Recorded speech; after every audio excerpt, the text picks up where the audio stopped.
Senior clerk कम typist भारतीय railway में एक महत्वपूर्ण वरिष्ठ क्लर्क की भूमिका निभाता है। इनका जो प्राइमरी रोल रहता है वो एडमिनिस्ट्रेटिव एंड क्लरिकल टास्क को एग्जीक्यूट करना रहता है। इनका जो मुख्य काम रहता है वो जितने भी जो रेलवे एम्प्लॉयज़ के रिकॉर्ड्स है एंड डेटा है उनको मेंटेन करना और डेटा जो भी कलेक्ट करते हैं उनको कंप्यूटर में फीड करना।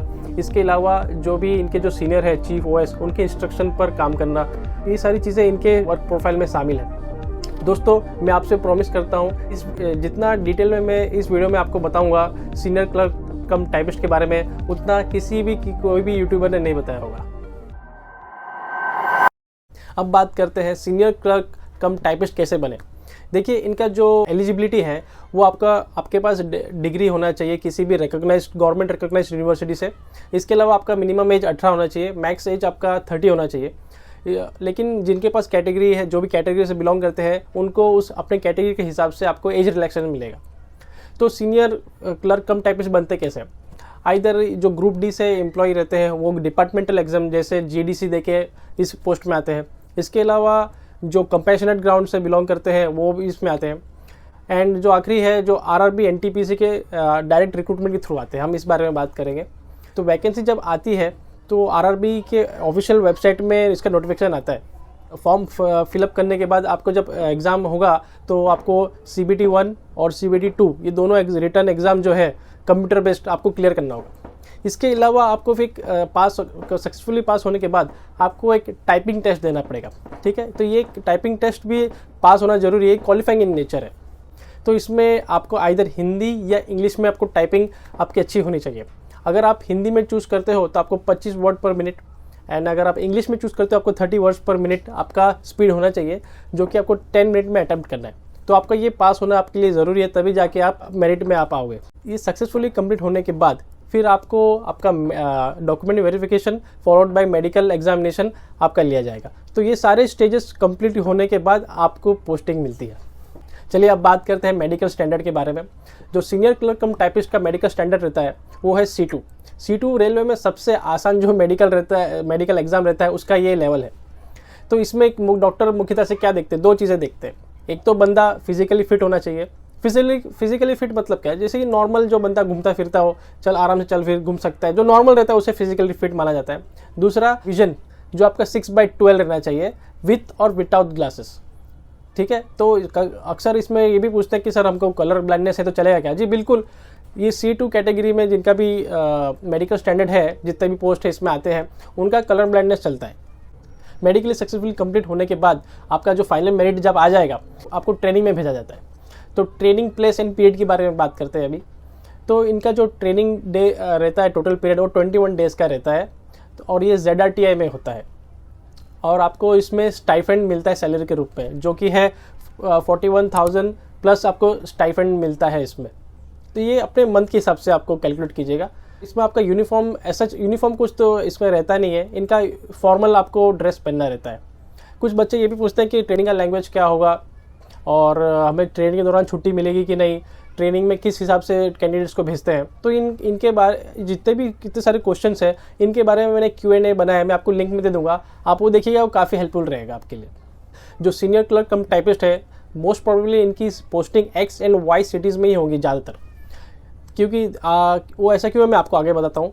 जैसे कि इनकी पोस्टिंग अमूमन हेडक्वार्टर्स में होती है, जैसे कि डिविजनल या zonal headquarter, production unit, workshop, बड़े स्टेशन यार्ड, RRC, RRB, यहाँ पे भी तो सब क्लर्क की काम करते हैं। तो इन सारी जगह इनकी पोस्टिंग होती है। और रही बात जो छोटे स्टेशन है और छोटे डिपो है, छोटे ऑफिस हैं, वहाँ पे क्लर्क का काम कैसे होता है? वहाँ पे जो उनके इंचार्ज रहते हैं, जैसे स्टेशन मास्टर ही सारे क्लर्क काम देखते हैं वहाँ पे। इनफैक्ट और कभी कभी ऐसा भी होता है जो बड़े स्टेशन में जिनकी जहाँ पोस्टिंग होती है क्लर्क की, तो जो आजू बाजू जो उनके छोटे छोटे स्टेशन रहते हैं तो वो भी उनके अंडर आ जाते हैं। तो वो अपना यहाँ भी काम करते हैं, छोटे स्टेशन का भी हफ्ते में एक आध बार जाके वहाँ का भी काम देख लेते हैं। तो इस तरीके से काम अपना क्लर्क का काम मैनेज हो जाता है। जो सीनियर क्लर्क कम टाइपिस्ट है, इनका जॉब प्रोफाइल डिपेंड करता है इनकी पोस्टिंग कहाँ हुई है। मान लीजिए अगर इनकी पोस्टिंग अगर हेडक्वार्टर एस्टैब्लिशमेंट सेक्शन में हुआ है तो वहाँ पे आप देखेंगे तो वहाँ पे तरह तरह के काम करते हैं और उसके लिए हर काम के लिए अलग अलग क्लर्क अपॉइंट किया जाता है। जैसे ट्रांसफ़र के लिए, जैसे कि mutual transfer, on request, pause ground, तो इनके लिए एक अलग क्लर्क अपॉइंट किया जाएगा। इसके अलावा कोई रिटायरमेंट, पोस्ट रिटायरमेंट जो भी रहता है प्रोसेस, उसके लिए अलग क्लर्क रहता है। वैकेंसी जो निकालते हैं, वैकेंसी रिक्रूटमेंट नोटिफिकेशन और कितनी डिवीज़न में वैकेंसी है उसको आरआरबी को भेजना और तमाम ये सारी चीज़ें अलग रहता है। वहाँ पे डीलिंग क्लर्क हर एक पोस्ट के लिए अलग रहता है। और भी जो सैलरी जो निकालते हैं, सैलरी भी का भी एक हिसाब किताब रखते हैं ना अपने कैडर के, इस जितने भी एम्प्लॉयज़ हैं उनकी सैलरी ठीक से बन रही है, कैसे बन रही है, तो ये सारी चीज़ें इनका तब काम रहता है। ठीक है, अगर आपकी पोस्टिंग अगर किसी बड़े स्टेशन या यार्ड में हुआ है तो वहाँ पे काम इनका अलग रहता है। तो वहाँ पे इनका काम जो रहता है, जो एम्प्लॉयज़ की जो सैलरी कैलकुलेट करना और आगे भेजना रहता है हेडक्वार्टर पे। इसी तरीके से जो नाइट ड्यूटी का कैलकुलेशन करते हैं, जो भी एम्प्लॉयज़ काम कर रहे हैं उनका अगर रिफ्रेशर कोर्स ड्यू है, जैसे स्टेशन मास्टर हो गया, ट्रेन मैनेजर, ठीक है, तो इनका रिफ्रेशर कोर्स हर 3 साल में होता है, तो ये इनका हिसाब किताब रखते हैं। इसके अलावा जितने भी एम्प्लॉयज़ हैं हर एक का मेडिकल होता रहता है टाइम टू टाइम, तो ये सारी चीज़ें इनका हिसाब किताब रखते हैं और अपने इंचार्ज को और अपने हेडक्वार्टर में ये रिपोर्टिंग करते रहते हैं, डेटा फीड करते हैं। इसके अलावा HRMS के आईडी में जब नए कैंडिडेट्स आते हैं तो उनके हेल्प करते हैं कि आपको कैसे लॉगिन करना है, और RESS में ऐप में, तो ये तमाम तरह के काम इनको रहते हैं। मान लीजिए अगर इनकी पोस्टिंग वर्कशॉप में हो जाती है, प्रोडक्शन यूनिट, तो वहाँ पे भी ऑलमोस्ट सिमिलर इस तरीके के काम रहेगा। अपने जो OS रहेंगे उनको असिस्ट करते हैं ये, और सैलरी बनाना, बिल बनाना, ठीक है, और डेटा एंट्री करना, इस तरीके के काम रहता है। इसके अलावा इनकी अगर पोस्टिंग अगर RRC RRB ऑफिस में भी होती है तो आपने तो देखा ही होगा कि क्या काम करते हैं। तो ये जो भी इनको फीडबैक मिला है जितने भी डिवीजन से कि इनको क्या क्या किस पोस्ट में कितनी वैकेंसी है, तो ये जितने भी रिक्रूटमेंट करते हैं उनको अच्छे कैंडिडेट छांट के देना डिवीज़न और जोन में, तो ये इनका मुख्यतः से इनका काम रहता है। तो इस तरीके से इनका काम काफ़ी डाइवर्सिफाइड रहता है, डिपेंड करता है इनकी पोस्टिंग कहाँ पे हुई है। अगर आप यहाँ तक वीडियो पे बने हुए तो मैं आपसे रिक्वेस्ट करता हूँ कृपया लाइक एंड शेयर जरूर कीजिएगा ताकि ज़्यादा से ज़्यादा लोगों तक पहुँचे। आइए आप जानते हैं ड्यूटी आवर्स एंड रेस्ट के बारे में। इनका फिर से पोस्टिंग अगर हेडक्वार्टर में हुआ है तो वहाँ पे इनको मंडे टू फ्राइडे 10 to 6 काम करना है और सैटरडे संडे रेस्ट रहेगा। इनफैक्ट NH जिस दिन रहेगा उस नेशनल हॉलीडे उस दिन भी इनका हॉलीडे रहेगा, ऑफिस बंद रहेगा। तो कितनी अच्छी बात है यार, सैटरडे संडे भी ऑफ है और NH रहेगा उस दिन भी बंद है, अपनी फैमिली के साथ आप टाइम बिता सकते हो। अगर आपकी पोस्टिंग हेडक्वार्टर छोड़ के कहीं और वर्कशॉप या स्टेशन यार्ड अदर यूनिट्स में हुआ है तो वहाँ पे आपको मंडे टू सैटरडे काम करना रहेगा, टाइमिंग वही रहेगा 10 to 6 और संडे ऑफ रहेगा। तो इस तरीके से इनका टाइम टेबल फिक्स रहता है और काफ़ी ईजी मतलब काफ़ी अच्छा रहता है। अगर टाइम टेबल आपका फिक्स रहेगा आप अपने घर का काम, ऑफिस का काम अच्छे से मैनेज कर सकते हो। अगला इंपॉर्टेंट पॉइंट है वो प्रमोशन। सीनियर क्लर्क कम टाइपिस्ट लेवल 5 का एम्प्लॉय है, इनका जो अगला प्रमोशन रहता है वो OS। तो OS में इनका कम से कम 4 से 5 साल लग जाते हैं OS बनने में। इसके बाद OS से चीफ OS बनने में इनको समय लग सकता है, 5 से 10 साल भी लग सकते हैं इनको चीफ OS बनने में। क्यों? क्योंकि एक्चुअली देखिए मैंने इससे पहले भी बताया था वीडियो में, जो क्लर्क पोस्ट रहता है इनमें डी कैटेगराइज स्टाफ भी आ जाते हैं। ठीक है, जैसे कि मान लीजिए कोई सीनियर लोको पायलट या फिर स्टेशन मास्टर गार्ड और ऐसे कई SSC JE रहते हैं।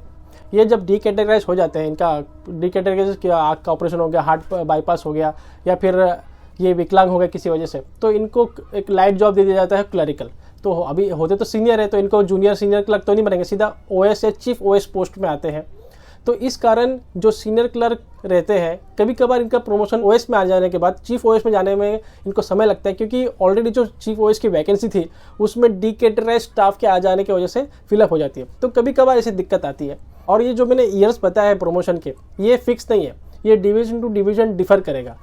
मैं अपना जो भी बताता हूँ वीडियो में वो मेरा मुंबई डिवीज़न का एक्सपीरियंस बताता हूँ, और लेकिन ये ज़रूरी नहीं है नॉर्थ ईस्ट में या साउथ में या कहीं और देश के किसी भाग में इसी तरीके से इतना ही टाइम लगता होगा। इससे ज़्यादा भी लग सकता है, इससे कम भी लग सकता है। और एक बात, सीनियर क्लर्क कम टाइपिस्ट का इसको एक नीचे पोस्ट आता है जो भी RRB में शामिल है, जूनियर क्लर्क कम टाइपिस्ट। क्या आपको पता है जूनियर क्लर्क कम टाइपिस्ट से सीनियर क्लर्क कम टाइपिस्ट में जाने में कितना समय लगता है? तो मैं लिंक में वो वीडियो दे दूंगा, आप वीडियो ज़रूर देखिएगा। अब बात करते हैं सैलरी के बारे में। पैसा ही पैसा होगा। जो सीनियर क्लर्क कम टाइपिस्ट है इनका आपको बेसिक और ये सब पे स्ट्रक्चर तो ऑलरेडी मालूम होगा, क्योंकि मैंने रिसेंटली एक वीडियो बनाया था। 42% DA हो जाने के बाद किसकी कितनी सैलरी बनेगी। उसमें मैंने आरआरबी एनटीपीसी के जितने भी तमाम लेवल है, लेवल 2 से लेवल 6 सभी की पोस्ट के बारे में मैंने XYZ के हिसाब से मैंने सैलरी बताने की कोशिश की है। वो आप ज़रूर वीडियो देखेगा, उसका भी लिंक मैं दे दूंगा। और ग्रुप डी की भी मैंने बात की उसमें। फिलहाल अब सीनियर क्लर्क कम टाइपिस्ट के बारे में बात करते हैं। तो अगर इनकी पोस्टिंग X क्लास में हो जाती है तो इनकी सैलरी पहली 54,000 प्लस बनेगी। और अगर उनकी Y क्लास में अगर पोस्टिंग होती है तो उनको आपको 49,000 प्लस आपको सैलरी मिलेगी, जो कि उम्मीद करता हूँ X और Y में होगा। अगर किसी का Z क्लास में भी होता है तो उनको 46,000 प्लस उनकी सैलरी बन जाएगी। तो कितनी अच्छी बात है। ये आपकी जो मैंने बताया ये ग्रॉस सैलरी बताया। उसके बाद जो आपका डिडक्शन जो रहता है professional tax, NPS, basic plus day का 10%, तो जो 3-4-5 हज़ार जो कटता है वो तो कटता ही है सबका। आइए अब बात करते हैं फैसिलिटीज़ के बारे में। सीनियर क्लर्क कम टाइपिस्ट को क्या क्या फैसिलिटी मिलेगा रेलवे में ज्वाइन होने के बाद।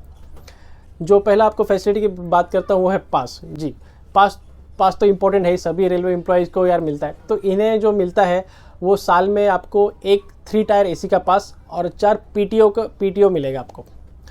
और जब 5 साल आपकी सर्विस हो जाएगी तो आपको 3 थर्ड AC का पास और 4 PTO थर्ड AC का आपको मिलेगा। ठीक है। उसके बाद आपको रेलवे क्वार्टर्स आपको मुहैया कराए जाएंगे।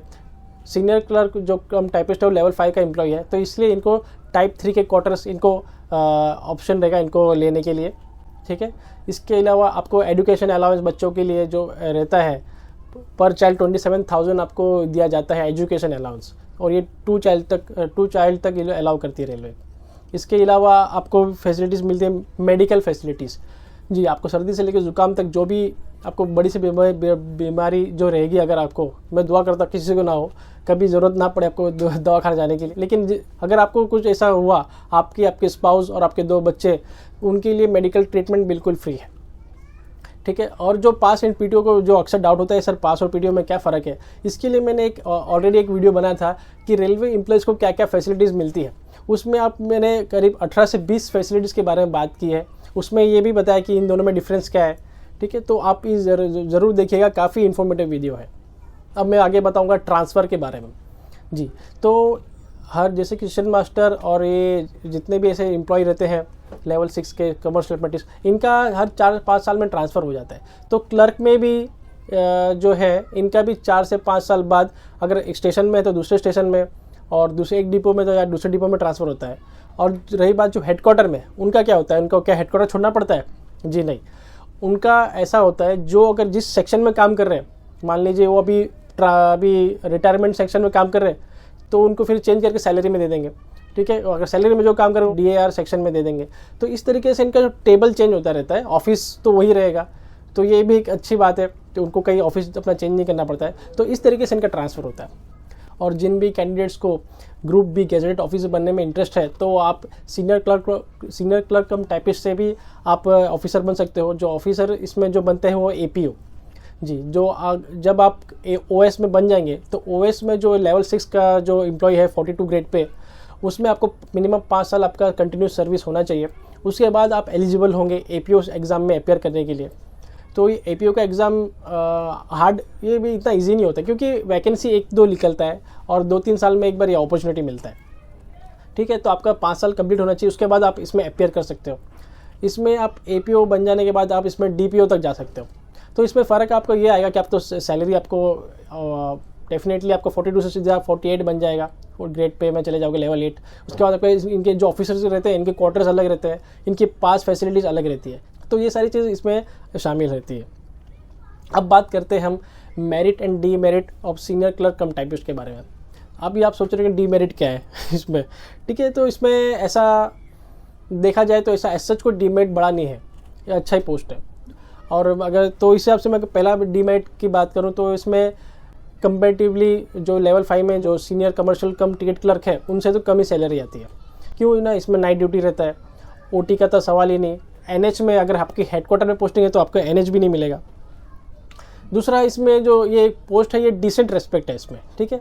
जैसा जो CCTC रहते हैं, सीनियर CCTC, या फिर स्टेशन मास्टर हो गए या फिर ट्रेन मैनेजर हो गए, इनका एक अलग ही रुतबा रहता है। यूनिफॉर्म पहनते हैं, पब्लिक में जाते तो लोग इनको देखते हैं।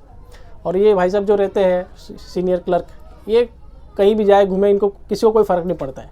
हालांकि मैं बोलूँगा इनके एक तरीके से एडवांटेज है भाई, किसी को फ़र्क नहीं पड़ता है, अपना काम करो आओ जाओ, क्या फ़र्क पड़ता है ना। अभी बात करते हैं मेरिट के बारे में। इसमें तो मेरिट ही मेरिट है भाई साहब, फिक्स्ड टाइम टेबल है आप लोगों का। आपको 10 से 6 जाना है, उसके बाद आपको अपना घर आप उसके बाद आप जो करना है करिए, रेलवे को कोई फ़र्क नहीं पड़ता है अनटिल अनलेस आप रेलवे के लिए अच्छा काम कर रहे हो।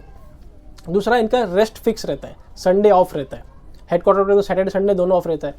तो ये रेस्ट फिक्स होना भी काफ़ी बहुत बड़ी बात है, खासकर जो एज ए स्टेशन मास्टर में कह रहा हूँ या ऑपरेटिंग में या फिर जो CCTC रहेंगे, है ना।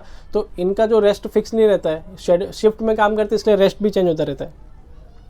तो अगला जो मेरिट है इसी से जुड़ा हुआ है कि जो इनका रेस्ट अपना ड्यूटी का टाइम टेबल फिक्स है और रेस्ट भी फिक्स है, इसलिए इनका जो work and personal life balance है वो काफ़ी अच्छा है। आप अपना जो पर्सनल हॉबी है वो आप आसानी से इसमें अचीव कर सकते हो। अगर आपको कोई आगे की पढ़ाई करनी है तो आप अच्छे से इसमें प्लान कर सकते हो। तो ये सारी चीज़ तो मेरिट आपको तो हर कोई बताएगा। लेकिन और एक जो मेरिट है जो मैंने पर्सनल नोटिस किया है, खासकर जो हेडक्वार्टर में नहीं काम करते, जो सेक्शन में काम करते हैं क्लर्क, उनका एक बहुत बड़ा एडवांटेज है, वो जब अपनी मर्जी से काम करते हैं, वर्क फ्रीडम है उनको, जब चाहे वो अपने ऑफिस में काम कर सकते हैं। जब उनका मन चाहा भाई हम लोग हेडक्वार्टर जा रहे हैं, हमको हेडक्वार्टर में काम है, तो कोई इनको पूछने वाला नहीं है। इनका जो काम है बस काम होना चाहिए at the end of the day, और आखिरी at the end of the day भी काम नहीं हो तो दूसरा दिन है, कौन सा गाड़ी रुक जा रही है इनके काम में रुकने की वजह से। तो ये सारी चीज़ें हैं जो काफ़ी मैटर करती है काम में, है ना। तो आशा करता हूँ दोस्तों आपको वीडियो पसंद आया होगा। अगर आपको वीडियो पसंद आया तो आप स्क्रीन पे दिए गए आप ये वीडियो भी देख सकते हो।